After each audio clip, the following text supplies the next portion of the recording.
જય શ્રી કૃષ્ણ મિત્રો. અત્યારે આપણે શ્રી કૃષ્ણ વાણી એટલે કે સાક્ષાત ગીતાજીનો ગુજરાતીમાં અનુવાદ કરી રહ્યા છીએ. તો ચાલો શરૂ કરીએ.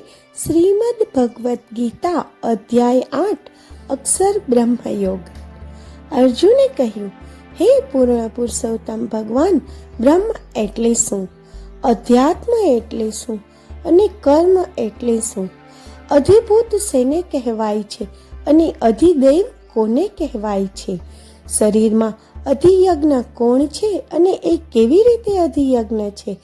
હે કૃષ્ણ, દ્રઢ મનથી ભક્તિ કરનારા લોકો મૃત્યુ સમયે તમને કેવી રીતે જાણી શકે છે? પૂર્ણ પુરુષોત્તમ ભગવાન બોલ્યા, પરમ અવિનાશી તત્વને બ્રહ્મ કહેવામાં આવે છે.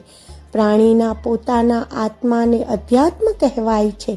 પ્રાણીઓના દૈહિક, માયિક વ્યક્તિત્વ અને વિકાસ સંબંધિત કાર્યોને કર્મ અથવા તો સકામ કર્મ કહેવાય છે. હે દેહધારી આત્માઓમાં શ્રેષ્ઠ ભૌતિક પ્રાગટ્ય કે જે સતત પરિવર્તનશીલ છે તેને અધિભૂત કહેવામાં આવે છે. ભગવાનનું વૈશ્વિક સ્વરૂપ કે જે આ સૃષ્ટિમાં સ્વર્ગીય દેવતાઓ પર શાસન કરે છે તેને અધિદૈવ કહેવામાં આવે છે. પ્રત્યેક પ્રાણીના હૃદયમાં સ્થિત મને અધિયજ્ઞ અથવા તો સર્વ યજ્ઞોના સ્વામી કહેવામાં આવે છે. તેઓ જે મૃત્યુની ક્ષણે મારું સ્મરણ કરીને શરીરનો ત્યાગ કરે છે તેઓ મારી પાસે આવે છે, તેમાં નિશ્ચિતપણે કોઈ સંદેહ નથી.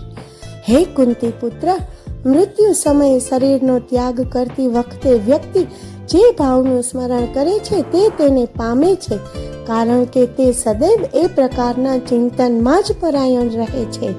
તેથી સદૈવ મારું સ્મરણ કર અને તારા યુદ્ધ કરવાના કર્તવ્યનું પાલન પણ કર. મન અને બુદ્ધિ મને સમર્પિત કરીને તું નિશ્ચિતપણે મને પ્રાપ્ત કરીશ, તેમાં કોઈ સંદેહ નથી. હે પાર્થ, અભ્યાસ દ્વારા જ્યારે તું મનને વિચલિત થયા વિના નિરંતર મારા પૂર્ણ પુરુષોત્તમ ભગવાનના સ્મરણમાં સદૈવ મગ્ન રાખીશ ત્યારે તું નિશ્ચિતપણે મને પ્રાપ્ત કરીશ. ભગવાન સર્વજ્ઞ, આદિ પુરુષ, નિયંતા, સૂક્ષ્માતિ સૂક્ષ્મ, સર્વના પાલક અને અચિંત્ય દિવ્ય સ્વરૂપના સ્વામી છે. તેઓ સૂર્યથી પણ અધિક દૈદીપ્યમાન અને અજ્ઞાનતાના અંધકારથી પરે છે. જે મૃત્યુ સમયે યોગની સાધના દ્વારા અવિચલિત મનથી બંને ભ્રમરોની મધ્યમાં પ્રાણને સ્થિત કરીને પૂર્ણ ભક્તિ સાથે દ્રઢતાથી પરમ પુરુષોત્તમ દિવ્ય ભગવાનનું સ્મરણ કરે છે તે નિશ્ચિતપણે તેમને પ્રાપ્ત કરે છે. વેદોના જ્ઞાતાઓ તેમનું વર્ણન અવિનાશી રૂપે કરે છે. મહાન ઋષિ મુનિઓ તેમનામાં પ્રવેશ કરવા બ્રહ્મચર્ય વ્રતનું પાલન કરે છે અને સાંસારિક સુખોનો પરિત્યાગ કરી દે છે. હું હવે તને તે સિદ્ધિ માટેના માર્ગનું સંક્ષેપમાં વર્ણન કરીશ.